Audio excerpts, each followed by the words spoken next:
I started astral projecting when I was 16, and there is a particular experience which I chose not to put on my channel because of the nature of this topic. I chose deliberately not to post it because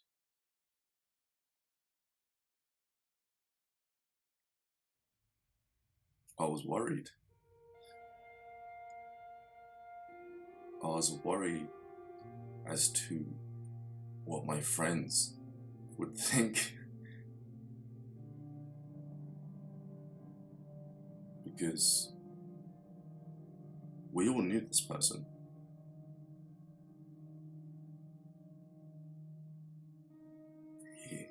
He was a good friend to all of ours, and it all started. Well, I started noticing these slight issues. Started noticing these slight changes within one of my good friends. Whenever we would go out to play bowling, or whenever we'd go out to play pool, I noticed that his attitude was changing. So one day, when me and two other people, including a good friend of mine, we went out, and during our time in the bowling alley, it became apparent, it became obvious that he wasn't behaving quite stable.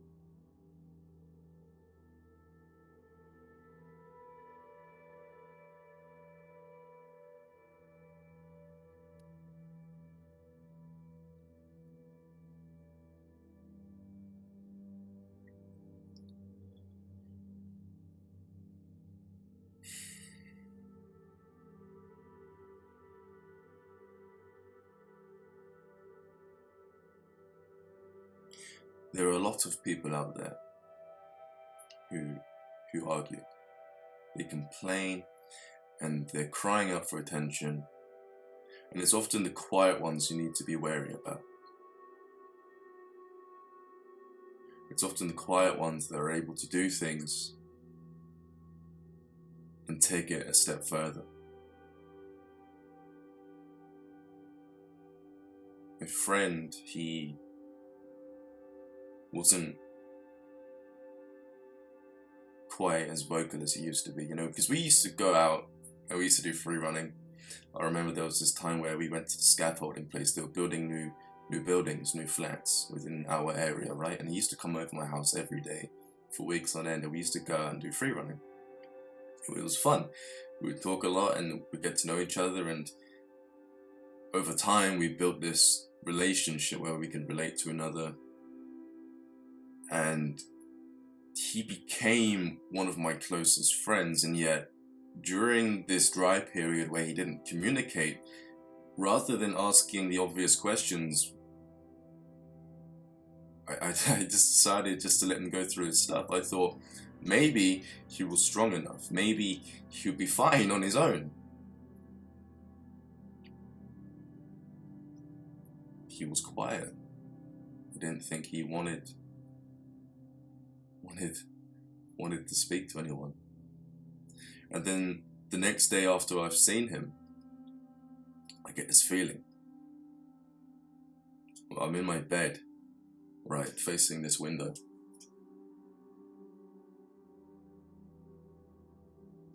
And I get this strong feeling, this throbbing feeling within my gut, telling me to go to his house,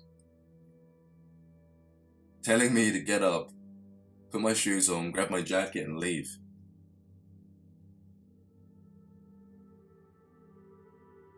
And I was sat there thinking in my head over and over again for excuses to tell him next time when I showed up to his house unannounced. Excuses to say, hey, I was just checking up on you. Just something to give me a reason as to why it is, other than I felt like I needed to see him.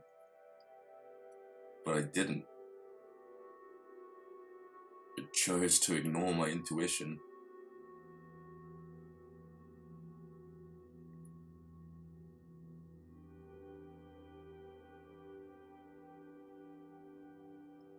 And that was the last time I saw him alive.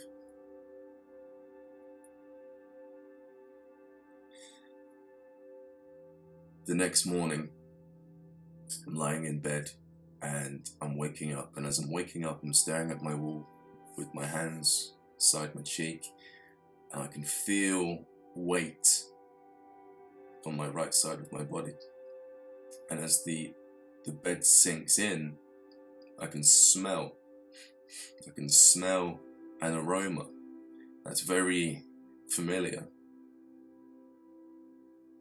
And you know when your friends are over and they're shaking their legs or they're moving their feet around, and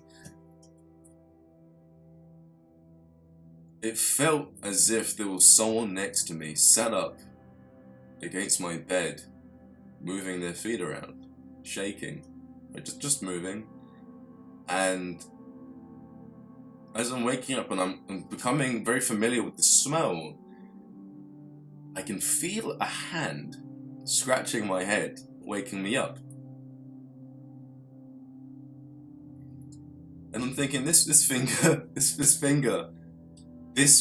feels familiar. You know, it feels strong at the end, because he was a very practical guy.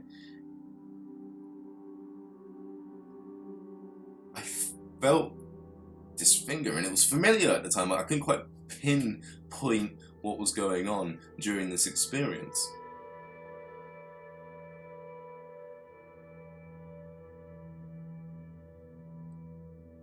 As the state deepened, as I noticed that there was obviously someone next to me, I started smelling, and then it just clicked. This was him. And I heard his voice as he was saying my name to wake me up, to get my attention.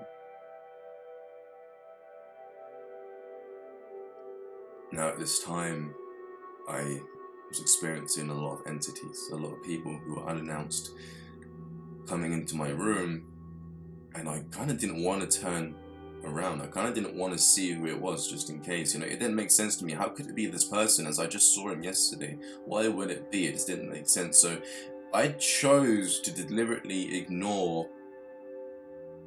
I fought against myself. You know, should I turn around to check? And when I finally got over that hump and I finally turned around, I saw him. A brief glimpse of his face as he vanished. And as I was thinking to myself, as I was in denial, could this be a dream? Could this have been real? I knew what happened, but I didn't want to believe it. I get up and I stare into space. 3 hours later, a good friend of mine phones me.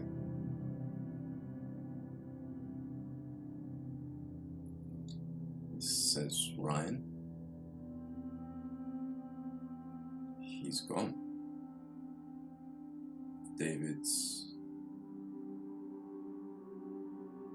He's committed suicide.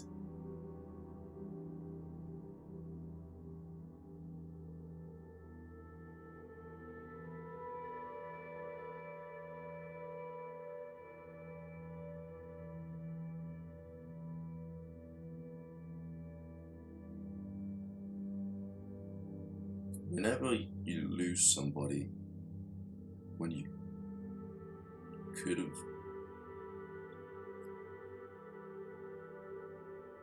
it doesn't quite hit you straight away. You think someone's joking. You think And you're going to go to his house like you do regularly, and they're going to be there smiling, waiting for you, waiting for your company. But this wasn't the case. And I can swear to you guys, the next 4 to 5 hours, I wasn't convinced. I didn't want to believe it. And I should have been distraught, I should have been angry, I should have been upset. But I just had a smile on my face because I was trying to convince myself that this wasn't happening. And then it started to sink in that I could have done something. The warning signs were there, and yet I ignored them. And that maybe if I just gotten up and just gone to his house, he would still be here today.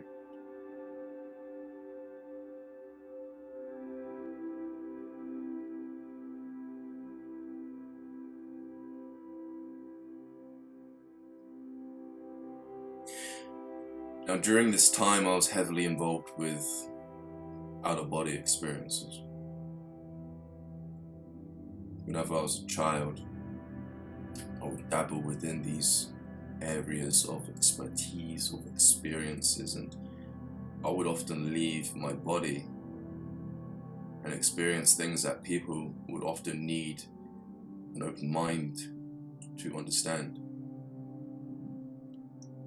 And it just so happens that during this period where I started losing people, that is when I started being incredibly aware and incredibly involved with astral projection. Timing was perfect. Because a week later, I start phasing. I start phasing in and out. I'm about to astral project, and as I come out of body, as I'm doing my rounds, as I'm walking around my house, becoming familiar with this bardo, spirit world as people call it, some people call it purgatory, I end up blacking out. And as I end up blacking out, I end up finding myself materializing in a location which wasn't familiar to me at first. But then as I turned around, I noticed the shed. And I noticed whose shed it was. I noticed whose garden I was in. It was his. And as I looked forward in front of me, directly in front of me, I saw him for the second time. I've seen him for the second time, only this time I'm in astral form. I'm in spirit, he's in spirit, he's just passed. The only difference here between us is I can go back. And as I see my friend, I notice something very distraught about him. I notice that he feels very upset, and if you've ever seen somebody who's just been through a very emotional time, their face drops, their eyes look all red where they've been rubbing their eyes, and he looked very emotionally disturbed, you know, which is understandable given his circumstance.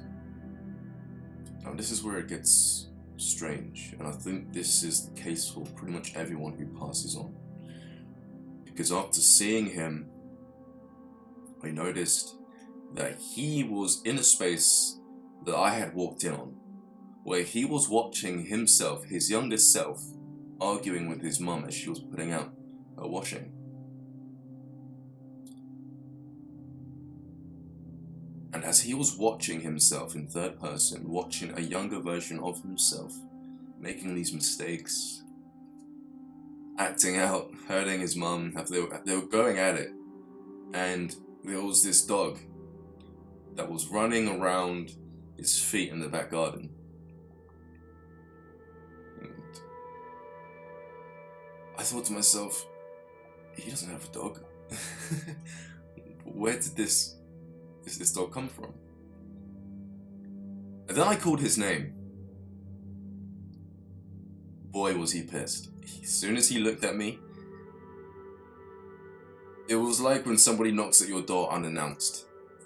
or someone bursts into your room when you're in the middle of a very personal time. He was pissed to see me. He was not happy. And I felt that. I felt that in waves. As soon as he looked at me, his emotion just overcame me. Anger.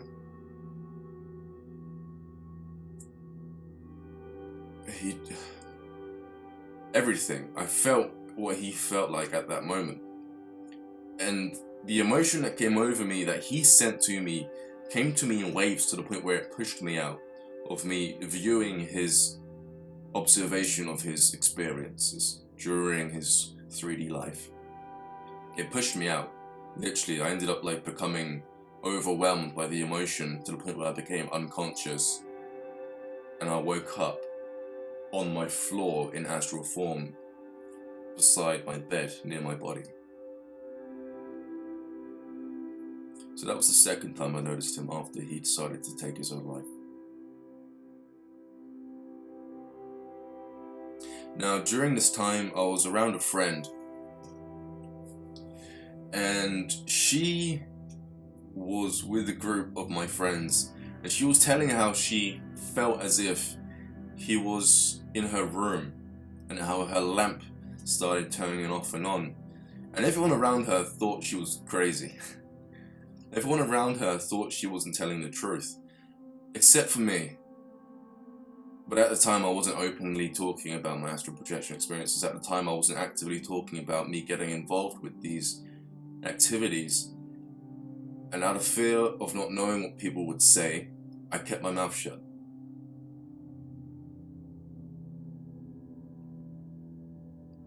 But I looked at her. I looked at her at the corner of my eye with a smile on my face as to say, "You're telling the truth. You even noticing?" I didn't say it verbally. I knew what she was talking about. But I decided not to tell everybody what I had experienced the night before. Now, it happened again 2 weeks later. I astral project. And I find myself materializing in a dimension where I was sat on the side of a wall. It was like whenever you see a train bridge and you're not on the bridge, you're like 30 feet or 30 yards away from the bridge, and you're sat on the side where you can see the drop point where the trains go underneath the bridge, but you're really high up, but you're not on the overbridge.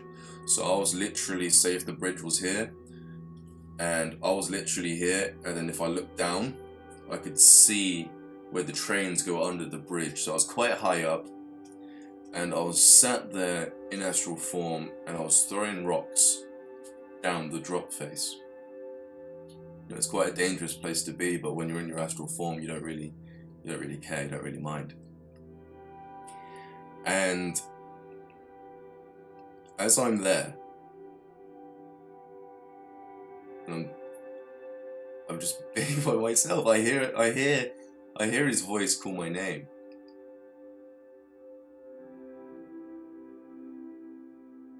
And as I turn around to see him, he was so different. It was like all of that trauma, all of the weight that was on his shoulders throughout his entire life was lifted. He seemed better, to say the least. And as I got up and saw him, I felt his emotion as he came towards me. He was pure. He understood everything he did. He came out the other end all in one piece. And he was crying because he was so happy to see me. And I just burst out in tears. I couldn't hold it back. And we hugged it out. And as our astral bodies hugged, it was like I felt everything. And he felt everything I was feeling, and we just turned into this radiant ball of conscious understanding. But the love of a best friend who hasn't seen you in ages,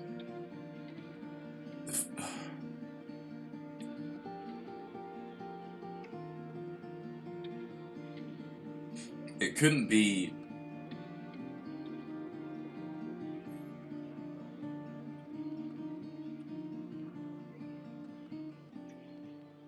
After waking up after this experience, I cried for a good hour in joy, and it felt as if I could just let him rest and go on within the astral realms. I understood what was going on. He's fine. He's doing better over there than he had ever done over here.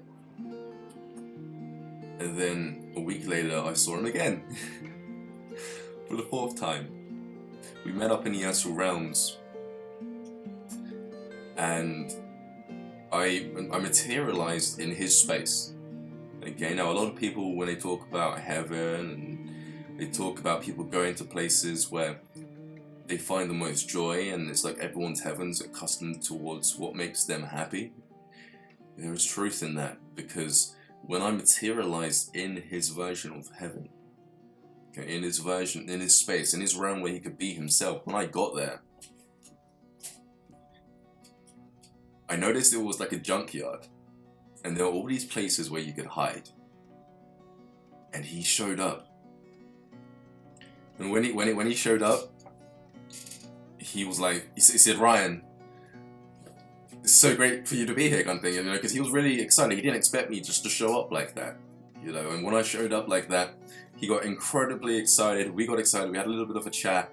And the next thing you know is he's inviting me to play a game. And we're playing this game that we used to play a lot over here, which was 40-40, where you run away and you hide. And the person who finds you touches you and says 40-40 here, and you have to run to a location point and you have to touch that pole before they get there first. Otherwise, you're it and you have to go and look for other people after everyone hides again. And we ended up spending a good 20 minutes playing 40-40. And that was the last time I saw him. Here's the cool thing about astral projection, about all of this. I didn't know about this dog. I knew nothing about this dog. But on the same day, which was the last day I saw him, I checked his Facebook. I didn't even have to check his Facebook. On the newsfeed, the Facebook newsfeed, a new photo got posted on his Facebook. Him in his garden with his dog.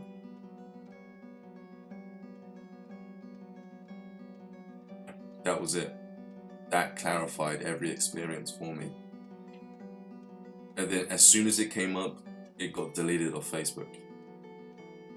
I was looking for it ages. I was like, "Mum, look at this photo that came up on his site.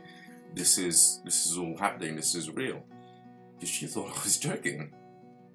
But as I was trying to find the photo, it wasn't there. But a month later, more photos posted up, and another photo of him and his dog showed up. And I managed to retrieve this photo. Astral projection isn't just something for fun. It's not just something that piques curiosity. It's not just a phase. It's more than what most people think. You get to experience seeing people who have passed on, who may have taken their own life or may have died in a tragic accident. You get to see how things actually are. And if you do it properly, if you're an advocate of astral projection, then most of you guys out there who already do this will know that I'm telling the truth when I'm saying when people pass on over here, it's literally not going to be the last time you see them. I was hesitant to upload this video, but it needs to be shown.